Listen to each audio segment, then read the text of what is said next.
Lucram cu o pacientă care trecea printr-un proces de doliu. Îi murise un părinte destul de brusc și ea era blocată undeva între furie și vinovăție, fără să poată plânge cu adevărat. Ca sprijin suplimentar i-am recomandat două cărți, una de Joan Didion și alta de Simone de Beauvoir. Îi propusesem astfel un experiment pe care ea l-a acceptat. La ședința următoare, spre surpriza mea, citise ambele cărți. Și mi-a spus că a fost ca și cum cineva m-a luat de mână, mi-a arătat sufletul său și am simțit atâta compasiune pentru femeile din cărți, încât am plâns. Plânsul acela era și pentru mine, a spus pacienta. Ea descrisese felul subtil în care o carte poate fi terapeutică sau mai mult, poate adânci procesul de psihoterapie. Astăzi îți voi arăta exact prin ce mecanisme s-au produs schimbări în pacienta mea cu ajutorul literaturii. Scopul meu este să te ajut să decizi dacă o astfel de abordare nouă a cărților poate să-ți fie de folos, indiferent dacă ești într-un proces psihoterapeutic sau nu. Îți voi arăta de unde știm că literatura vindecă, în mod real, științific, și cum o face, prin ce căi. Și m-am gândit că ar fi interesant să-ți dau câteva exemple de cărți care activează aceste procese psihice. Iar la final, vei putea descărca și o listă de cărți organizată pe nevoi: anxietate, criză de identitate, relații, doliu, sens existențial. Bun venit la A trăi ca și cum ai ști, un podcast care pune alături psihologia de artă, literatură și poezie pentru a te ajuta să te înțelegi mai bine, mai ales în a doua jumătate a vieții. Dacă ești pentru prima oară aici, îți spun că scopul meu este să aduc în fața ta teme despre longevitate psihologică, despre ce înseamnă să trăiești conștient, să îmbrățișezi vulnerabilitatea, să găsești sens în fiecare etapă a vieții. Eu sunt Ana Maria Schweitzer, psiholog care sper să te provoace mereu să-ți răspunzi la întrebarea cum să mă apropii de sufletul meu folosind cultura. Să începem cu un exemplu din viața reală care a fost documentat sub forma unei cărți de amintiri pe care am citit-o acum câțiva ani. Se numește Tolstoi și fotoliul violet, de Nina Sankovici. E o carte care vorbește despre doliu, dar nu în sensul clasic, mai degrabă despre felul în care fugi de doliu și apoi, încet, înveți să te oprești din fugă și să-ți dai seama că nu ai altă cale decât să-l traversezi. Ninei îi moare sora, Anne-Marie, care avea cancer. Moare la 46 de ani. După pierdere, va face ceea ce mulți dintre noi fac atunci când durerea este prea mare. Se va ține extraordinar de ocupată. Se va arunca în mișcare constantă, lucru care i-a fost destul de ușor pentru că avea 4 copii, un soț și un părinte în vârstă care îi cerea atenție. Astfel, Nina a ajuns să își umple fiecare minut al zilei cu activitate febrilă, cu planuri, cu proiecte. Alerga când la școala copiilor, când la comitetul de părinți, când amenaja ceva în casă și tot așa. Și ea scrie că era frică să trăiască o viață care nu merită trăită. Ideea aceasta de merit, de a îndeplini cât mai multe sarcini, izvora în cazul ei dintr-o întrebare dureroasă. De ce meritase sora ei să se ducă și ea merita să trăiască în continuare? Nina simțea că e responsabilă acum pentru două vieți, și pentru a ei, dar și pentru a surorii ei, și că trebuia să trăiască intens, chiar dublu, pentru că Anne-Marie nu mai trăia. Doar că după 3 ani de agitație și de fugă, ea constată că acest stil de viață nu reușește să o anestezieze suficient. Nina descrie în carte că pe măsură ce ea însăși se apropia de vârsta de 46 de ani, exact vârsta la care murise Anne-Marie, realizează că trebuie să se oprească și trebuie să facă față altfel, nu prin această agitație continuă. Și ideea care îi vine este următoarea: ea se gândește la cărți. Alegerea aceasta era pentru ea naturală, pentru că Nina era deja o cititoare pasionată încă din copilărie și ea și Anne-Marie crescuseră citind împreună. Practic, cărțile fuseseră limba lor comună, modalitatea prin care comunicau. Când Anne-Marie fusese în spital, de exemplu, Nina îi aducea cărți de la autorilor preferați și despre aceste cărți ele vorbeau împreună chiar și acolo, în camera de spital. Ceea ce o motivează sunt cuvintele unui scriitor britanic pe care le descoperă și care o impresionează. El spune așa: cuvintele sunt vii și literatura devine o evadare nu dinspre, ci înspre viață, spune scriitorul. Și astfel o intuiție se activează în ea. Și spune că decât să fugă de viață prin activități fără oprire, mai bine să evadeze înspre viață. Și poate că scriitorul avea dreptate, poate aceasta era o cale de a se întoarce spre ea. Și de ziua ei, când împlinește 46 de ani, ea citește prima carte. A doua zi mai ia o carte și se hotărăște aproape inconștient să facă următorul lucru: să citească o carte pe zi un an întreg. Bineînțeles că la început intră în panică și se gândește câte are ea de făcut în fiecare zi. Dar până la urmă ia decizia: 365 de cărți în 365 de zile. Niciun autor să nu fie inclus de 2 ori, toate cărțile să fie lecturi noi și după ce citește fiecare carte să scrie câte o scurtă recenzie pe blogul ei. Și încă ceva. Nina alege doar cărți pe care le-ar fi împărtășit cu Anne-Marie. Imaginează-ți-o, citește dimineața de vreme, seara târziu, în pauzele dintre gătit și dus copiii la școală. Și când o suna cineva la telefon și o întreba dacă este ocupată, ea răspundea: da, da, lucrez. Dar ea de fapt stătea în fotoliul ei violet, cu pisicile alături, citind. Pentru că asta devenise slujba ei în acel an. Știa că va trăi fără salariu, dar cu o satisfacție zilnică. Familia ei, soțul, cei 4 copii, desigur că văd procesul acesta și o ajută cu proiectul ei. Mai mult, Nina nu se ascunde, dimpotrivă, folosește acel blog și acesta este ca un mecanism de autoresponsabilizare față de proiectul ei pe care îl declarase public. Și acolo pe blog scrie ea ce simte, cum se schimbă, ce descoperă în fiecare carte. Și îmi imaginez că sunteți deja intimidați. Păi despre asta este vorba, să citesc așa într-un maraton nebunesc?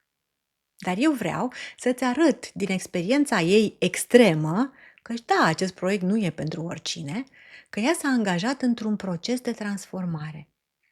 Ceea ce contează din povestea ei nu este că ea a citit 365 de cărți și gata, s-a vindecat.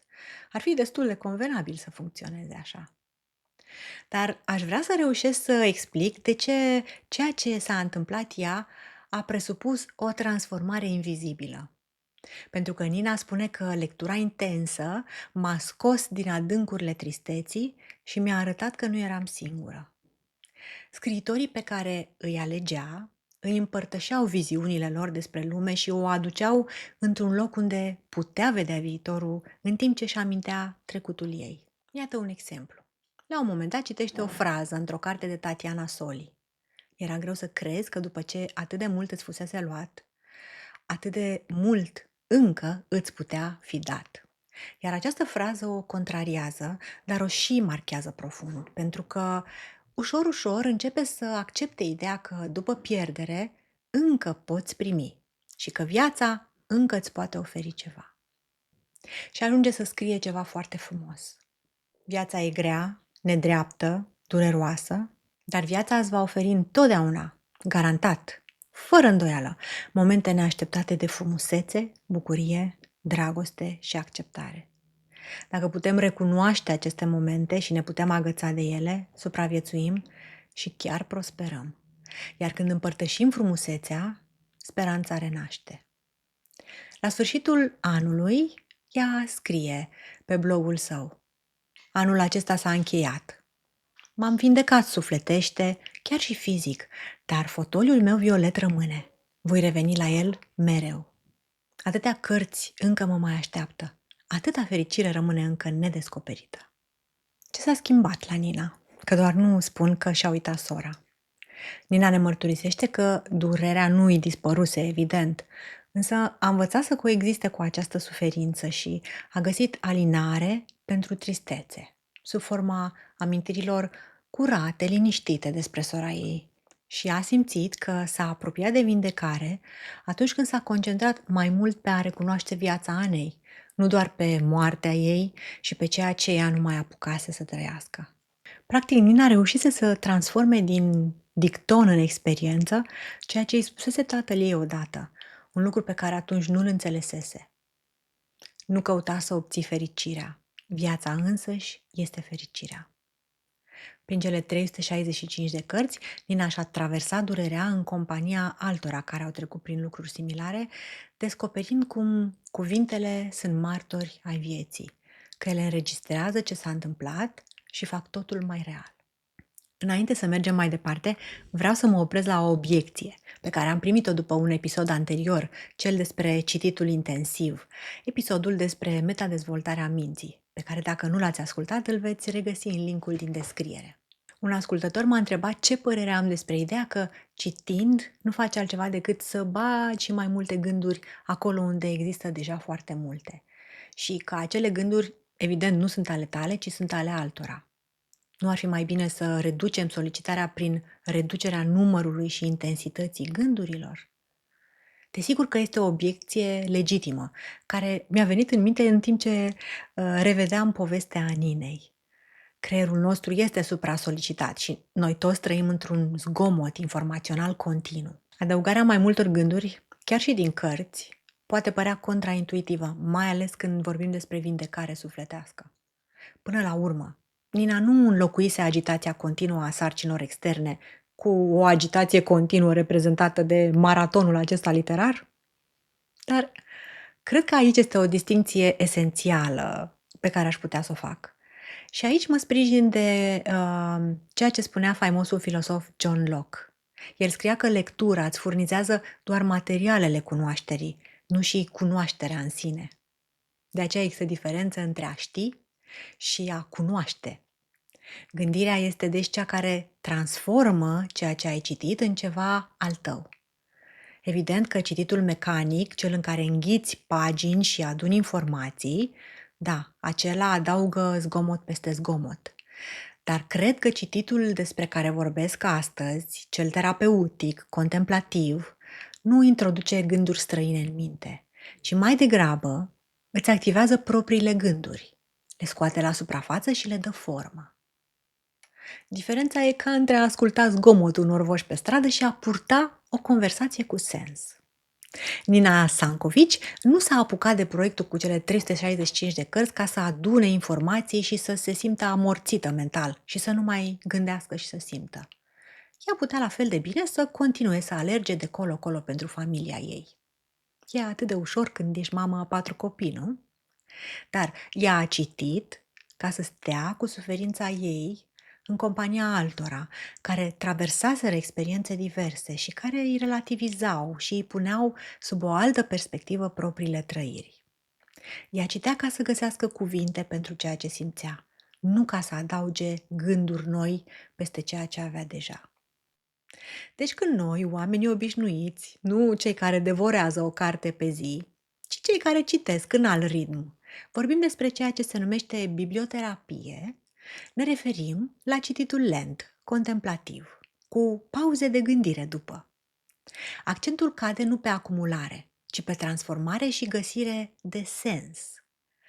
Mă preocupă de mult timp întrebarea ce se întâmplă în interiorul nostru, de fapt, atunci când citim. Ce mecanisme psihologice sunt la lucru când citești și când simți că te simți mai bine după acea lectură. Se dovedește că ideea aceasta, că literatura vindecă, nu este nouă deloc. În Egiptul antic, de exemplu, la Teba și mai târziu pe frontispiciul bibliotecii din Alexandria, era gravată o inscripție în greaca veche, care se citea Psyche Iatreon, care înseamnă clinica sufletului sau loc pentru vindecarea sufletului. Această inscripție este un indiciu că înaintașii noștri știau un lucru pe care noi l-am uitat și pe care îl redescoperim acum, acela că literatura vindecă. Dăm voie să clarific diferența dintre biblioterapia ghidată și cea autoaplicată și cum funcționează terapeutic. În primul caz, lucrezi cu un terapeut care îți recomandă cărți specifice pentru problematica ta, apoi discutați împreună despre ce ai citit și extrageți niște imagini care reprezintă material de lucru pentru ședința de terapie. Aceasta este o practică aprobată, validată științific, care este folosită în clinici, dar și în alte instituții din întreaga lume. De exemplu, în mod deosebit este folosită în școli, cu copiii și adolescenții care, evident, nu au nevoie de morală, așa e bine, așa e rău, așa se rezolvă conflictele sufletești, um, ci mai degrabă au nevoie de context, de exemple care îi ajută după aceea să imite eventual și să transfere în propriul context ceea ce au experimentat prin povesti. Biblioterapia autoaplicată este ceea ce facem noi ca cetățeni privați de obicei, fără să-i dăm numele acesta pompos. Adică alegem singur ce citim în funcție de ce simțim că avem nevoie. Lăsăm cartea să ne schimbe ceva în interior și eventual schimbăm și noi ceva în viața noastră în exterior, observabil. Noi despre asta discutăm astăzi. Biblioterapia autoaplicată nu înlocuiește terapia psihologică. Dacă ai o depresie severă sau o anxietate clinică sau un eveniment traumatic care încă nu s-a rezolvat, du-te la terapeut. Dar dacă vrei să folosești cărțile mai strategic pentru a te înțelege mai bine, pentru a naviga prin momente dificile sau pentru pur și simplu a-ți lărgi perspectiva asupra vieții, atunci acest episod asta își propune să te învețe. Iar dacă ești deja în terapie, s-ar putea ca literatura să te ajute să aduci material mai bogat în ședințe, să accelerezi procesul de insight și să-ți consolidezi schimbările între sesiuni. Iată o perspectivă inedită. Scriitorul Terry Pratchett spunea că antropologii au greșit când ne-au numit Homo sapiens, omul înțelept. El zice că treaba asta e arogantă și exagerată și că în realitate suntem pan-narans, maimuța povestitoare. Și asta pentru că nu gândirea abstractă ne definește ca specie, ci capacitatea de a povesti. Este natural și irezistibil pentru noi să ne organizăm experiența în narațiuni, să ne înțelegem viața ca pe o poveste și să ne vindecăm prin povești. Umberto Eco punea problema altfel și citez: la 70 de ani, cel care nu citește a trăit o singură viață, iar cel care citește a trăit 5.000 de ani. Lectura este nemurire în sens invers. Dacă te-ai simțit intimidat de Nina, află că Umberto Eco a avut o bibliotecă personală de peste 30.000 de cărți. Da, asta e cu adevărat intimidant. În cei 84 de ani pe care i-a petrecut pe pământ, oare câte vieți o fi trăit Umberto Eco prin lectură? Asta înseamnă că literatura ne permite să transcedem limitele unei singure existențe, să experimentăm viețile altora, să înțelegem ce înseamnă să fii bărbat dacă ești femeie, ce înseamnă să fii tânăr dacă ești bătrân, cum e să pierzi un copil dacă n-ai trecut niciodată prin asta. Literatura e cel mai eficient simulator de viață pe care l-am inventat vreodată, noi ca specie. Și dacă îți zici că am găsit o formulare poetică, să știi că asta nu e doar poezie, e și știință. Uite, am să-ți arăt rapid cum a evoluat ideea că arta, în speță literatura, vindecă. De la grecii antici până la știința modernă. După cum știi, grecii antici aveau un acces limitat la cuvântul scris. În schimb, punerea în scenă a tragediilor era extrem de importantă, pentru că toți cetățenii, indiferent de rang, aveau acces în amfiteatru. Grecii nu aveau romane, dar aveau teatrul, despre care Aristotel spunea că produce catarsis, un cuvânt care vine din medicină și care înseamnă curățare sau purgare. Când atenianul din amfiteatru asista la tragedia lui Oedip, un om care încercase să facă bine și care ajunsese să-și ucidă tatăl și să se căsătorească cu mama lui fără să știe, simțea două lucruri simultan. Pe de o parte milă pentru soarta lui Oedip și apoi frică pentru propria sa vulnerabilitate, pentru că se gândea că și eu aș putea fi în locul lui. Când aflau despre ritualuri de orbire și despre exilare, ceea ce îi se întâmplă lui Oedip în piesă, spectatorii înțelegeau că destinul poate fi mai puternic decât voința sau intenția ta și că poți fi virtuos și totuși să o sfârșești tragic. Dar ce e diferit la literatură față de teatru? La teatru, evident, vezi actori, pe când la lectură tu ești actorul. Construiești în mintea ta personajele, vocile și scenele și experiența aceasta interioară este mult mai intimă. De aceea poate funcționa terapeutic chiar când ești singur, fără un terapeut îndrumător, fără un grup de discuții, fără nimeni care să te ghideze. Scriitoarea spaniolă Irene Vallejo descrie perfect asta în cartea ei Infinitul într-o trestie. Este o carte extraordinară despre apariția scrisului, despre cărți și despre biblioteci. Și m-am gândit că am să citesc un foarte scurt fragment din această carte, pentru că ilustrează perfect ceea ce tocmai am spus. Iată ce scrie ea. Să vorbim un pic despre tine, care citești aceste rânduri. Chiar acum, cu cartea deschisă în mâini, te dedici unei activități misterioase și neliniștitoare, chiar dacă nu ești obișnuit să te uimească ceea ce faci.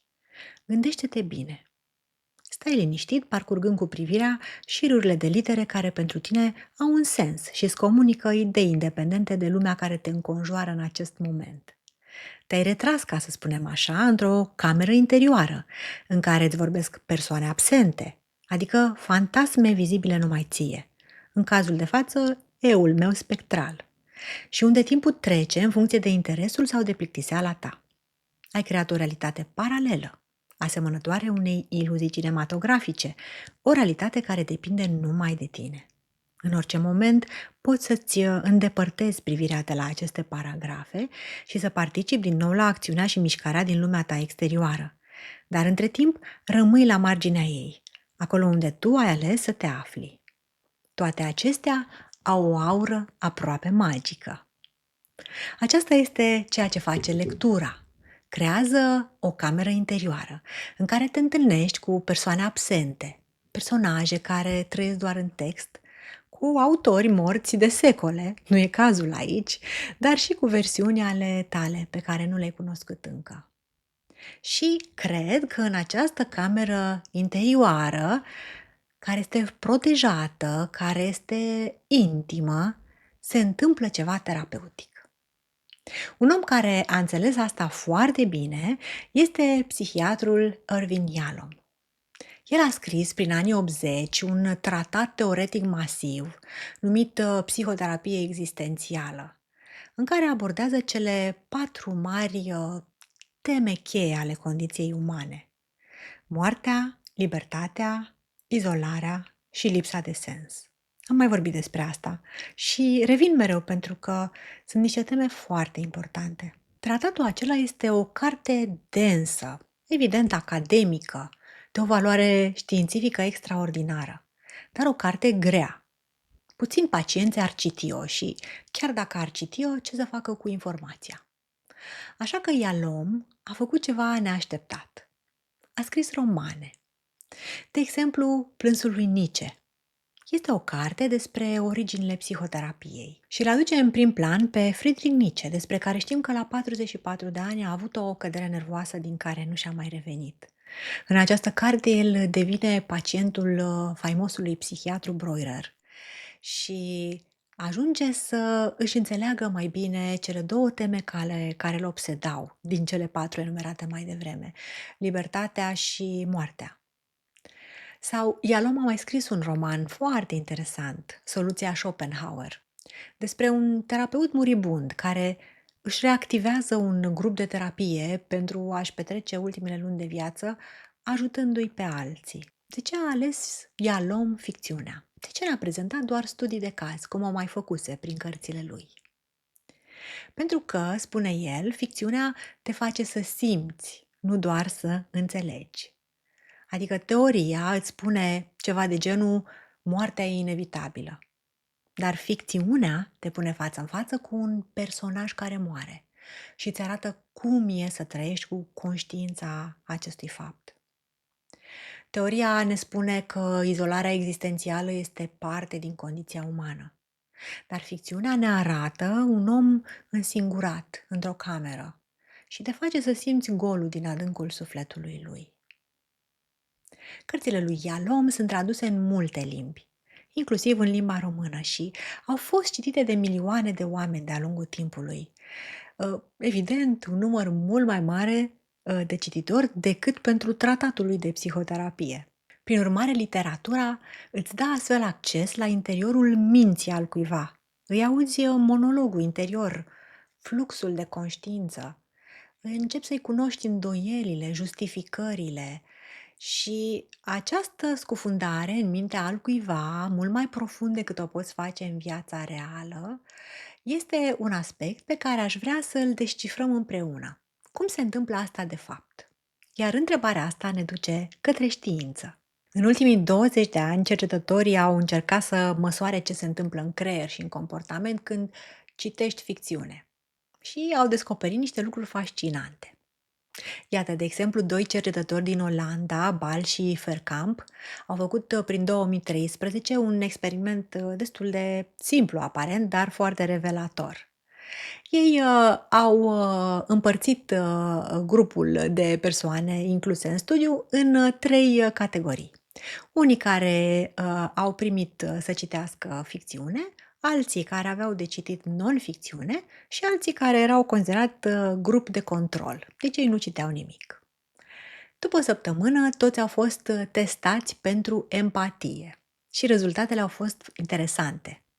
Cei care au citit ficțiune și care spuneau că au fost transportați emoțional în poveste, că le-a plăcut foarte mult, că i-a emoționat, demonstraseră empatie crescută semnificativ la testele de la final. Pe de altă parte, au descoperit și un rezultat surprinzător. Cei care au citit ficțiune fără să fie transportați emoțional, din vari motive, că nu le plăcuse cartea, că nu se identificau cu personajul, au avut în mod ciudat empatie mai scăzută decât cei din grupul de control, adică cei care nu citiseră deloc. Și bineînțeles că cei doi cercetători s-au întrebat de ce s-a întâmplat asta. Au venit cu o ipoteză bazată pe cercetări anterioare despre experiența estetică, prin care au explicat că atunci când ficțiunea setează o așteptare de angajament emoțional, da, pentru că asta face ficțiunea, când citești o copertă sau un titlu de carte, te gândești ce fel de carte va fi și îți propui să intri în lumea cărții, dar tu nu reușești să o faci sau nu vrei să te lași absorbit sau pur și simplu nu se potrivește cartea aceea cu tine, atunci se activează un mecanism defensiv. Și din cauza aceasta nu reușești să asimilezi povestea și începi să simți discrepanță și frustrare. Și atunci te detașezi. Îți retragi investiția emoțională ca să te protejezi de sentimentul de eșec. Și îți spui că e doar o poveste și că nu e chiar așa de grozavă. Ce treabă am eu cu acest personaj care trece prin această experiență? Prin urmare, nu e suficient să citești ficțiune. Transformarea presupune și să fii absorbit în poveste, să te lași purta de ea, să uiți parțial unde ești, pentru că te-ai scufundat, ai intrat în camera aceea interioară despre care vorbea Irene Vallejo. Mai există un set de studii interesant care a fost desfășurat de cercetători din Canada. Ei au arătat că oamenii care citesc multă ficțiune ficțiune literară de-a lungul vieții au performanțe mai bune la teste de tipul Theory of Mind, teoria minții. Am să explic foarte pe scurt ce este teoria minții. Este capacitatea noastră de a înțelege că oamenii au minți diferite de a ta, adică au credințe, dorințe, emoții proprii. Și poate că ți se pare ciudat, evident că au minți diferite de a mea. Dar nu toată lumea are această abilitate de a se pune în locul altuia mental și de a prezice ce o să gândească sau ce o să simtă cineva bazat pe ceea ce știu despre situația lor. Acest theory of mind este fundamentul pentru empatia cognitivă. Uite, de exemplu, când copiii sunt foarte mici, ei nu au dezvoltată capacitatea cognitivă de a atribui niște stări mentale altora. Credințe, dorințe, intenții, nu contează, inclusiv emoții. Și în felul ăsta, nu înțeleg că ceilalți au minți diferite de mintea lor, da? Și de aceea un copil de 3 ani, să zicem, care se ascunde după mâini, crede că dacă el nu te vede pe tine, nici tu nu îl vezi pe el, pentru că nu înțelege că tu ai o perspectivă diferită.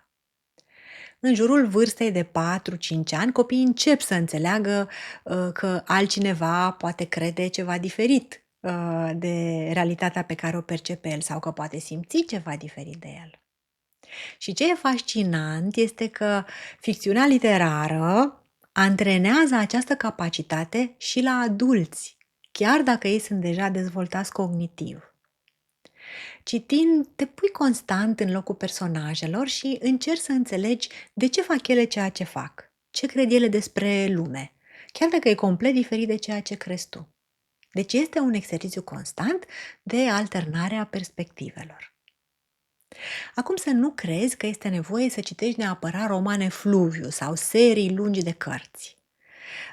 Doi cercetători, David Kidd și Emanuel Castano, au demonstrat într-un studiu faimos că dacă citești chiar și proză scurtă, nu știu, cum ar fi o novelă sau o povestire de calitate scrisă de Raymond Carver sau de Flannery O'Connor sau de Alice Munro, atunci performanța ta la teste de empatie crește destul de repede. Și de ce pun cercetătorii accent pe ideea de ficțiune literară în mod specific? De ce nu e ok să citești și ficțiune populară, literatura aceasta de consum? Pentru că ficțiunea de consum sau cea populară, cum sunt thrillerele care sunt scoase pe bandă rulantă de autor sau cărțile acelea de romance, da, de dragoste, ușurele, tind să fie destul de explicite. De obicei, în acest tip de scriere, autorul îți spune direct ce simte personajul și afli că John era furios și că Maria se simțea îndrăgostită. Diferit de această abordare, stilul din ficțiune literară te obligă să inferezi, să presupui și în felul ăsta să proiectezi părți din tine. Personajele de multe ori sunt ambigue, cu motivații complexe și simt niște emoții amestecate, nu e totul clar, bun sau pozitiv sau negativ. Și prin urmare, tu ca cititor trebuie să lucrezi pentru a înțelege ce se întâmplă în mintea lor. Iar acest efort de inferență, acest antrenament, să-i spunem, de a citi printre rânduri, te ajută și în viața reală. Pentru că nici în viața reală oamenii nu-ți spun tot ce simt și tot ce gândesc, dar începi să ghicești spațiile goale din relație. Este deci ca și cum ficțiunea literară este o sală de sport pentru empatia ta. Prin urmare, totul este despre ce se întâmplă în camera ta interioară. Aș vrea acum să te conduc spre ce mecanisme psihologice concrete sunt la lucru atunci când citești o carte și simți că ceva începe să se schimbe în tine. Îți voi arăta 4 mecanisme prin care literatura funcționează terapeutic. Le enumăr rapid și apoi le luăm pe rând. Primul mecanism este oglindirea, când te recunoști în poveste și înțelegi că nu ești singur. Al doilea l-am menționat deja, catarsisul emoțional, atunci când plângi pentru un personaj și, așa cum a făcut pacienta mea, plângând pentru personaj, plângi de fapt și pentru tine.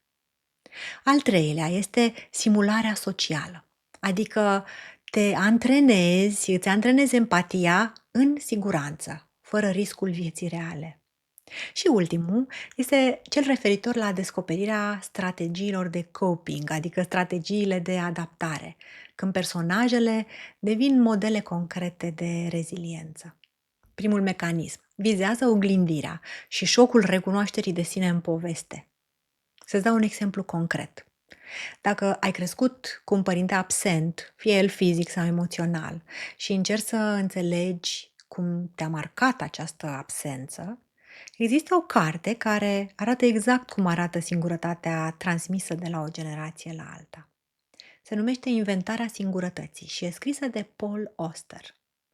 Este o carte memorialistică despre tatălui Paul Auster.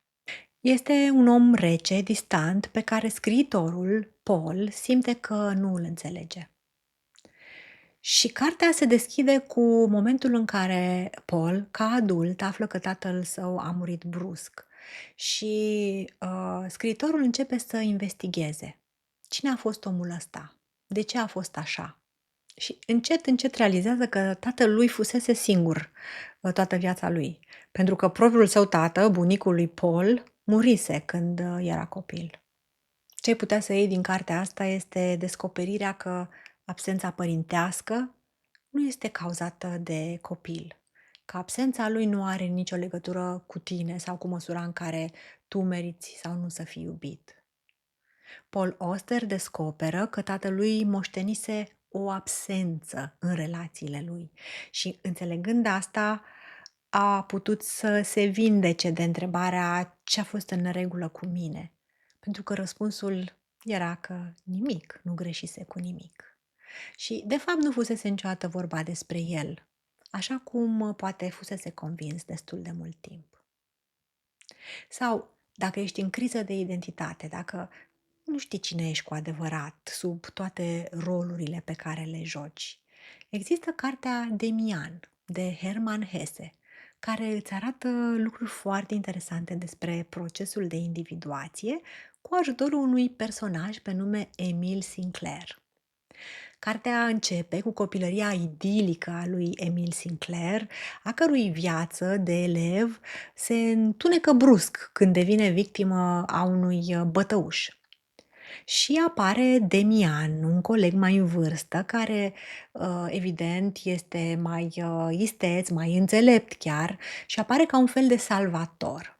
El îl ajută pe Emil să se elibereze de stresul bătăușului și se înfiripă o prietenie între ei. Și, e foarte interesant, impactul pe care Demian îl are asupra lui, Emil, și la un moment dat, pe măsură ce cartea avansează, chiar începi să te întrebi: oare Demian e cu adevărat o persoană reală sau oare e o proiecție a sinelui superior al lui Emil? Dar să nu povestesc, prea mult înainte. Demian îl învață pe Emil să pună sub semnul întrebării tot ceea ce îi se servise ca adevăr la școală. De exemplu, Demian îi reexplică, îi reinterpretează mitul lui Cain, da, complet diferit față de ceea ce studia la orele de teologie. Dacă ți amintești, în acea povestire biblică, după ce Cain îl ucide pe Abel, scrie: și Domnul a pus un semn lui Cain pentru ca oricine l-ar găsi să nu-l ucidă. Și Demian vine cu o altă teorie. El susține că semnul lui Cain nu era, de fapt, o pedeapsă pentru crimă, ci că exista acolo dinainte. Era un semn al faptului că el era un om diferit de ceilalți, mult mai curajos, cumva superior. Iar când au observat acest lucru despre Cain, ceilalți din jurul lui s-au speriat de această diferență și au inventat povestea cu uciderea lui Abel, tocmai ca să justifice de ce îl resping din societate. A fost foarte interesant pentru Emil să descopere această perspectivă alternativă asupra realității. Pentru că Demian îi relativizează binele versus rău, povestea consacrată versus povestea secretă. Cu această reașezare a realității, Emil ajunge la colegiu, bineînțeles, crește, se maturizează și acolo are un comportament diferit față de cel școlăresc. El descoperă băutura, nu mai este atât de preocupat de școală, începe să lipsească de la cursuri și pare că intră într-un fel de declin. Însă, noi urmărindu-l în cartea lui Hesse, descoperim că ceea ce părea declin era pentru el o formă de evoluție interioară. Pentru că, da, el nu mai merge să învețe la școală, dar învață altfel. Învață prin pictură, prin muzică, niște lucruri pe care profesorii nu i le-ar fi putut arăta niciodată. Și bineînțeles că descoperă și aspecte mistice ale existenței, află despre Abraxas, zeul binelui și, al răului, care era simultan zeul binelui și al răului și al vieții și al morții și înțelege că, a te dezvolta, a crește ca persoană, nu înseamnă să mergi doar pe un drum iluminat sau doar pe unul întunecat, ci să le conții pe amândouă în tine fără să elimini ceva, un lucru în favoarea celuilalt. La final, când începe primul război mondial și Emil îl întâlnește din nou pe Demian, obții confirmarea că toată cartea a fost despre individuație. Procesul acela de a trece de la mentori externi, care la început sunt critici și te destabilizează, la a-ți auzi propria voce interioară, prin artă, prin vise, prin viziuni.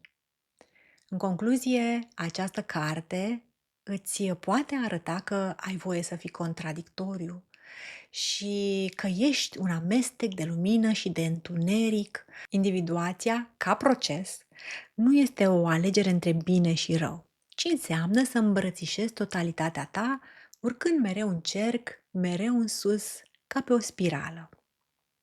Scrie în carte Hesse, pasărea iese din ou. Oul e lumea. Cine vrea să se nască, trebuie să distrugă o lume.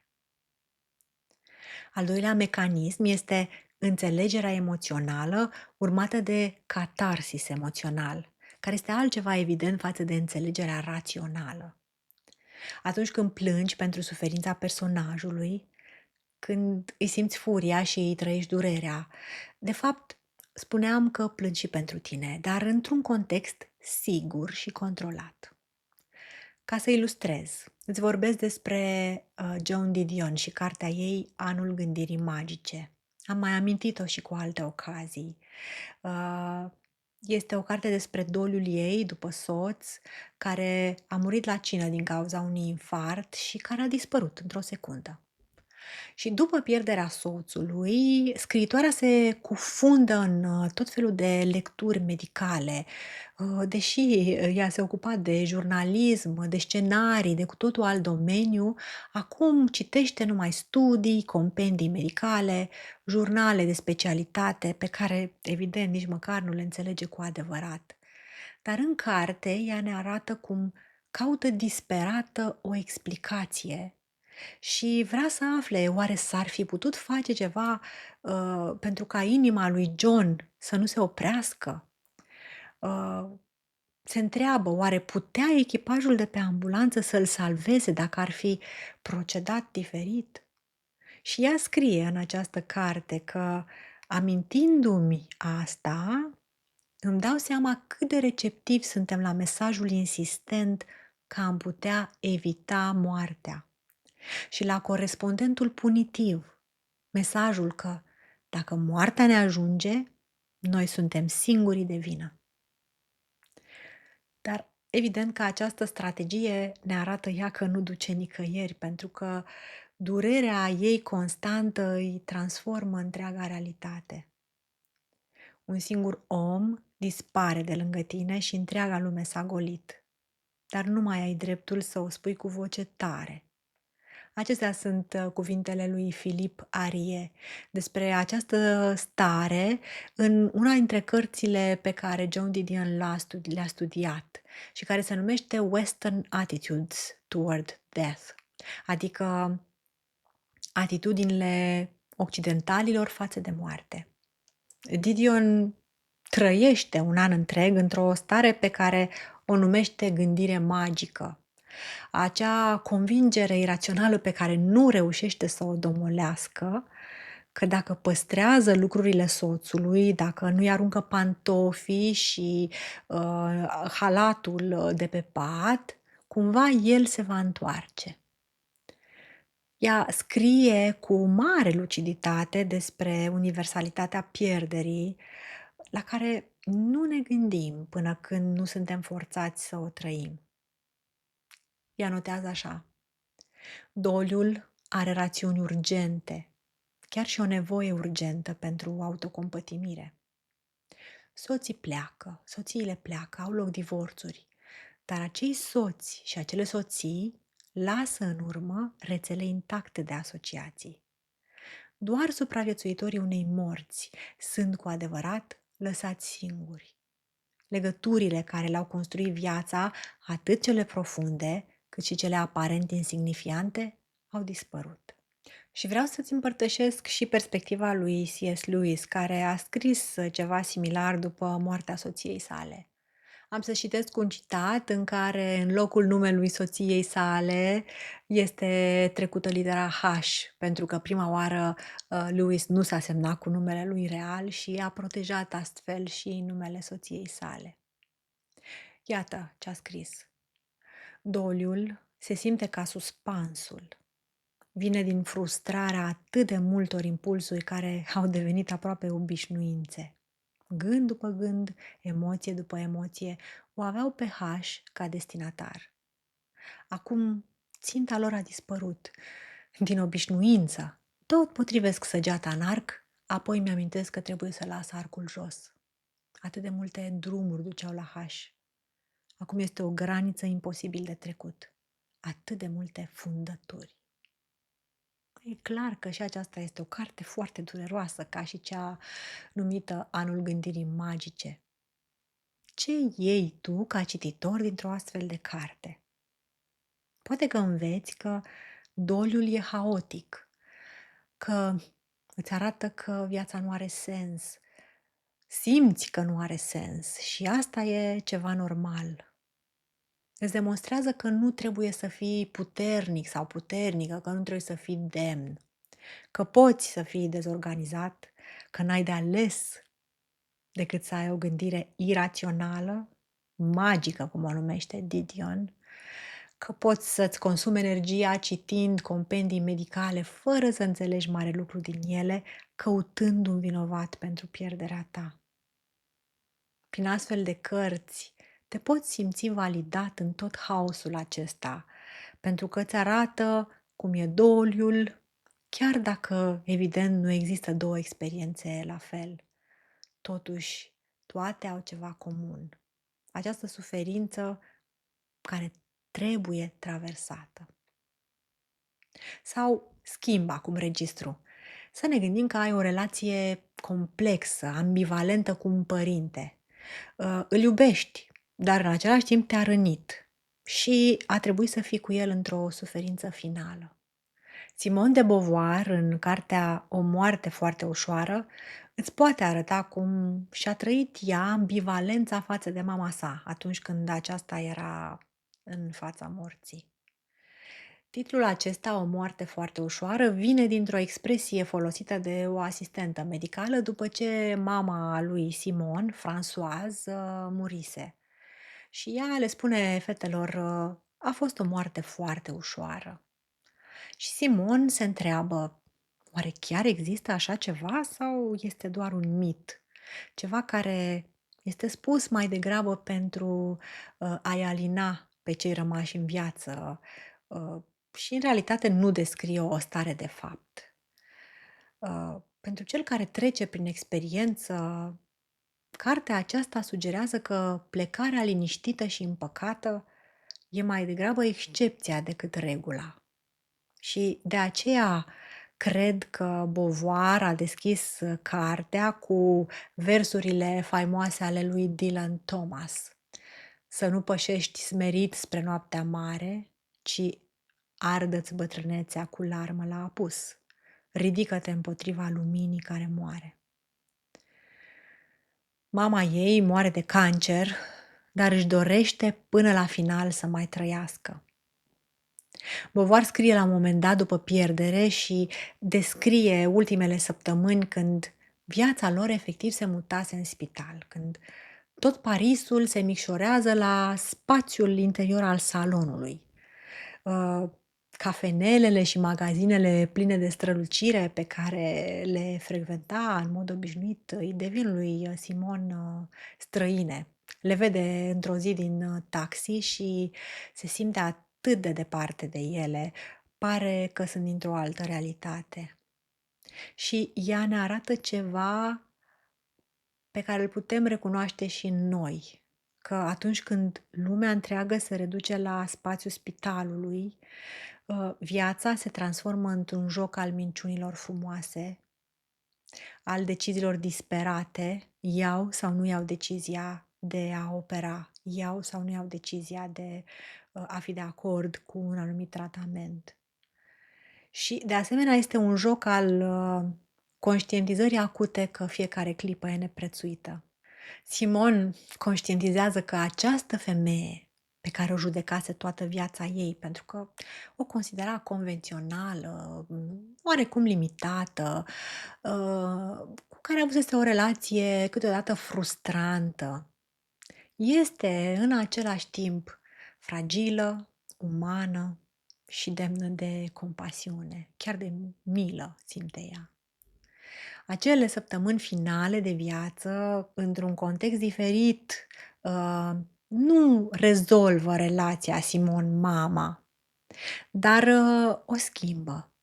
Și chiar dacă Simon nu ajunge la împăcare sau la iertare totală, ea învață să trăiască altfel cu ambivalența ei față de mamă. După experiență, Beauvoir nu vine cu soluții de catarsis și nici cu o încheiere cu lecții mărețe. Dacă o cunoașteți, știți că nu prea era stilul ei acesta. Dimpotrivă, ea ne împărtășește cum rămâne perplexă, constatând că toți oamenii sunt muritori, însă pentru fiecare om, propria moarte e un accident. Și chiar atunci când o cunoaște și o acceptă, o nejustificată cruzime. Iată ce spune, o nejustificată cruzime. Oare nu asta simțim cu toții în adâncurile anxietății noastre inconștiente? Că nu există moarte ușoară, deși ne-o dorim? Asta este, deci, o expresie pentru cei rămași în viață și nu pentru cel care moare, ne spune Simone de Beauvoir. Cartea aceasta este una care ne obligă să medităm la ceva neplăcut. Ultimele săptămâni vor fi un joc al minciunilor frumoase, al deciziilor despre care nu o să știm niciodată dacă au fost corecte sau nu. Și e posibil ca, asemenea lui Simon și a surorii ei, să nici nu ai parte de răspunsuri clare sau de lecții mărețe la final. Și poate vei rămâne perplex chiar după ce totul s-a terminat, constatând această nejustificată cruzime pe care simți că moartea o reprezintă. Cartea aceasta este terapeutică cumva pentru că arată cum poți să rămâi cu ambivalența aceasta și cu sentimentele amestecate de la vinovăție, la dezgust, de la compasiune profundă și că nu trebuie să găsești un sens perfect sau o împăcare completă sau o împăcare care să vină prea devreme. Cruzimea rămâne cruzime, iar tu, ca om, vei fi schimbat de experiență fără să ai neapărat claritate despre ce înseamnă schimbarea asta. E încurcată tare viața, nu-i așa? Hai să trecem la altă perspectivă și la al treilea mecanism. Dacă ți amintești, am spus că acesta este simularea socială, că literatura funcționează ca un teren ideal de antrenament empatic, ca un spațiu sigur, unde te antrenezi să înțelegi minți diferite de a ta. De exemplu, să înțelegi mintea unui bărbat dacă ești femeie sau mintea unui bătrân dacă ești tânăr sau, în general, pe cineva care gândește complet diferit de tine. Deci este ca un simulator de zbor pentru viața socială. Piloții nu învață să zboare în avioane reale de la început, știi bine. Încep cu simulatoarele și cred că și noi la fel învățăm empatia prin simulatoarele acestea literare. Dacă vrei să înțelegi cum e să trăiești, de exemplu, cu pierderea memoriei sau cum e să iubești pe cineva foarte vulnerabil și fragil, care depinde total de tine, Yoko Ogawa, în cartea Profesorul și menajera, îți construiește o relație care te scoate total din reperele obișnuite. Iată povestea din carte. Un profesor de matematică destul de vârstnic are o afecțiune ciudată. Memoria lui are o durată de doar câteva zeci de minute. Cred că 80 și apoi se șterge total.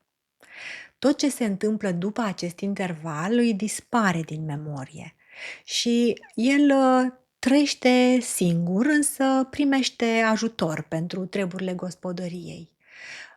Menajera și băiețelul ei, care vin să aibă grijă de el, trebuie să reînceapă practic relația cu el în fiecare zi și să inventeze tot felul de reguli de interacțiune complet diferite de cele cu care suntem obișnuiți și de așteptările vieții normale. Și pe acestea le descoperă încet, prin tot felul de ritualuri mici, prin tot felul de experimente, astfel creându-se ceva profund între ei. Cartea aceasta te obligă să te gândești la întrebări precum: ce aș face eu dacă aș fi în situația asta? Sau cum să interacționezi când regulile de interacțiune socială sunt complet diferite de cele cu care ești obișnuit? Sau mai poate ridica o întrebare: cum să rămân o persoană deschisă, sensibilă, când știu că mâine dimineață când voi reveni și mă voi prezenta iar, va trebui să spun cine sunt, care este numele, care este funcția, de parcă nu ne-am fi întâlnit niciodată. Profesorul, bineînțeles că nu a uitat tot, el n-a uitat nimic despre matematică și el le vorbește celor 2 despre numere prietene, despre numere prime, despre conjectura Euler. Da, acestea sunt lucruri eterne, pe care el nu le poate uita și sunt eterne în dublu sens, evident, dar restul vieții el o uită și citind această carte, chiar dacă intră cumva în niște detalii de matematică, nu o să înveți matematica, dar o să simți că există ceva mai mult decât știai și că matematica universului are structuri ascunse de o frumusețe pe care le poți descoperi doar dacă îți ții mintea deschisă. Și pe măsură ce citești, simți că ai în față un fel de origami delicat. Totul se poate spulbera atât de ușor. Uh, Amintiri, relații, prezentul, liniștea din prezent. Dar în același timp, cartea aceasta ne arată că numai cu dragoste și delicatețe poți descoperi frumusețea momentului și profunzimea fiecarei persoane. Și din această simulare socială, poți învăța, de exemplu, despre faptul că se poate și ca intimitatea să nu depindă de memorie continuă.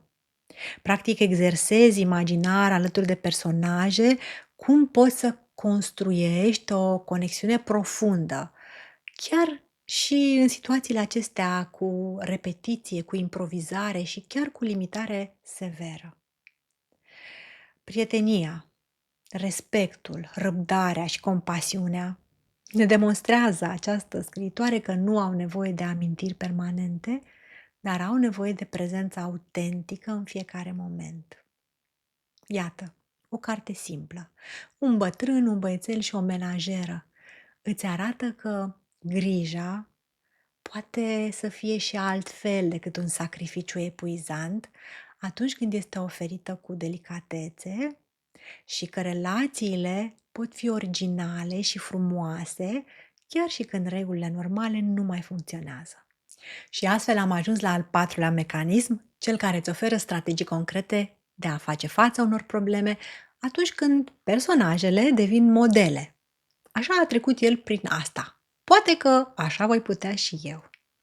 Și l-am ales pe George Topârceanu, care a scris Memorii de război. El ne oferă acolo o poveste diferită de povestea de eroism grandios cu care suntem familiarizați în manualele de istorie atunci când citim despre primul război mondial. Memoriile lui sunt despre supraviețuire umană. El este luat prizonier de război în Bulgaria și acolo va suferi de foame, de frig, bineînțeles că e martor la tot felul de umilințe. Și în cartea aceasta îl vedem pe Topârceanu, care este luat pe sus cumva, de la meseria lui de scriitor, care era complet nepregătit să lupte, și devine unul dintre acei plugari, scriitori și meșteșugari care sunt trimiși efectiv să se sacrifice, sunt puși în situații de a lua decizii care ar trebui să încline balanța luptelor și la final, să ucidă sau să se lase uciși. În această carte, eroismul devine o noțiune care acoperă convenabil absurdul. Cei mai mulți dintre morți nu sunt, de fapt, altceva decât victime, carne de tun. Sunt țintele unor obuze și gloanțe rătăcite. Și George Topârceanu descrie momentul în care supraviețuitorii luptelor de la Turtucaia încercau să se suie pe barja care avea să traverseze Dunărea înapoi spre țară. Acolo este o scenă de o încleștare înfiorătoare, o încleștare pentru supraviețuire, o luptă animalică pentru a prinde acea ultimă traversadă. Iată, citez din carte. Rezemat de o căruță, priveam încremenit. Niciodată n-am simțit mai adânc ca atunci că omul e mai rău decât fiara. Și Topârceanu pierde această traversadă pentru că el nu se înghesuie tot pe acel vas alături de ceilalți, acea barjă, și astfel ajunge să fie luat prizonier și să parcurgă un drum lung prin Bulgaria, cea evident distrusă și ea de război, primește rele tratamente și trece prin momente de cumpănă foarte grele. Evident că se îmbolnăvește, că suferă de foame, de frig și că este traumatizat efectiv de toată moartea și violența la care este martor. Și lucrurile acestea sunt povestite de el sub forma unor colaje de amintiri care nu este o narațiune așa cursivă de la cap la coadă, ci este un conglomerat de imagini care se coagulează după întoarcerea lui în țară. El povestea, de exemplu, despre foame și spunea că foamea este un chin greu de suportat în primele zile, că nevoia de hrană îți încleștează tot sufletul într-o preocupare unică, tiranică de fiecare clipă, în sensul că nu te mai poți gândi la nimic. Și pe urmă, treptat, chinul dispare, începi să te simți ușor, cu mintea limpede și liniștită, dar cu atât mai clar îți dai seama de primejdie. În această carte de memorii descoperi cum el supraviețuiește, transformând totul în povești, uneori chiar amuzante și mai descoperi cât de inventiv îl face nevoia să devină. Cum se spune că situațiile extreme cer soluții extreme și Topârceanu își asumă identități noi, din disperare de a căuta un loc cu condiții de hrană și, evident, de a trăi un pic mai bine. La început pretinde că a fost mecanic la căile ferate, deși nu știa nimic despre asta și, apoi, face pe cadrul pretinde că este cadru medical. El evident neștiind nicio boabă de medicină, dar imitând ceea ce vedea în jur și studiind noaptea din diverse manuale și scrie așa în memoriile lui: ca să puie diagnozele bolnavilor, îi aduceam pe furiș în vremea prânzului pe doctorul sârb de la pavilionul de jos și notam pe hârtie tot ce îmi spunea. Ce luăm noi dintr-o astfel de carte? De exemplu, faptul că poți să râzi de ce e grav fără să-l minimalizezi și că umorul este nu neapărat un semn că ești insensibil și ție nu-ți pasă. Poate fi un mod de a face față unor situații dificile. Așa cum Topârceanu râde de gardieni și de absurditatea situațiilor și bineînțeles că râde și de el însuși și râsul, ironia aceasta îl ține în viață și îl ajută să se adapteze, descoperind resurse neașteptate.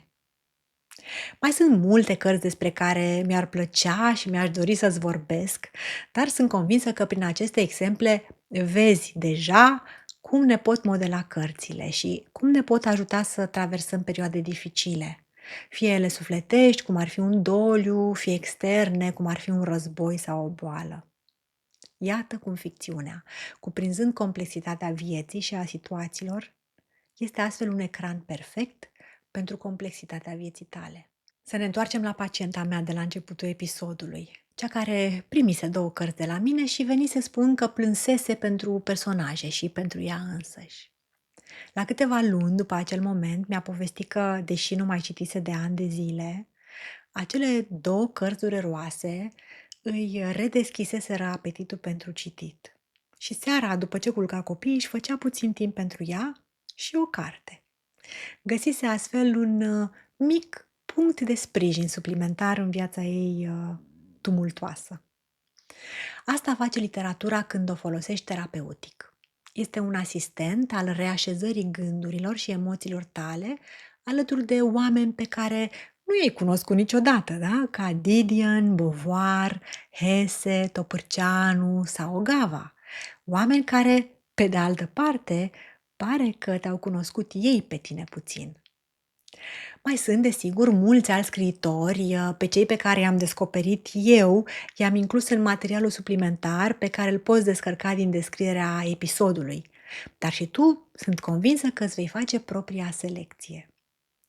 Aș vrea să rămâi cu ideea că literatura poate funcționa alături de terapie, îmbogățind procesul, sau poate funcționa singură când terapia nu e încă accesibilă sau nu pare încă necesară.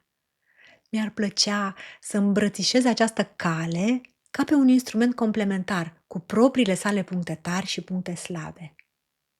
Așa că, așează-te în fotoliul tău, orice culoare ar avea el, și citește.